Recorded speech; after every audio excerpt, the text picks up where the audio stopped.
আব্দুল্লাহ ইবনে আব্বাস রাদিয়াল্লাহু তাআলা আনহু থেকে বর্ণিত হাদিস আছে যে বাইতুল মামুরের সঙ্গে হজরে আসওয়াদও পৃথিবীতে ছিল।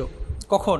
আদম আলাইহিস সালাতু ওয়াস সালামকে আল্লাহ তাআলা যখন জান্নাত থেকে এই পৃথিবীতে পাঠিয়ে দিয়েছিলেন, কাবার স্থানে বাইতুল মামুরকে আকাশ থেকে আল্লাহ সুবহানাহু ওয়া তাআলা মানে আসমান থেকে এই কাবার স্থানে তিনি রেখে দিয়েছিলেন। কাবার স্থানে যখন রেখেছিলেন, এই বাইতুল মামুরকে কেন্দ্র করে আদম আলাইহিস সালাতু ওয়াস সালাম কিন্তু তখন ইবাদত বন্দেগী করত। ঘটনাচক্রে আদম নবীর ইন্তেকাল হলো, আরও অনেক নবী আসলেন। নূহ আলাইহিস সালাতু ওয়াস সালামের সময় মহাপ্লাবন ঘটেছিল। মহাপ্লাবনের সময় এই বাইতুল মামুরকে আল্লাহ সুবহানাহু ওয়া তাআলা আবার তুলে নিয়েছিলেন আসমানে। যখন বাইতুল মামুরকে আল্লাহ সুবহানাহু ওয়া তাআলা এই আসমান থেকে নিচে এই কাবার স্থানে রেখেছিলেন, তখন মূলত এই জান্নাতি পাথর হজরে আসওয়াদকেও আল্লাহ তাআলা এখানে রেখেছিলেন। তো বাইতুল মামুরকে তুলে নেওয়া হলো, কিন্তু হজরে আসওয়াদ ওখানেই ছিল।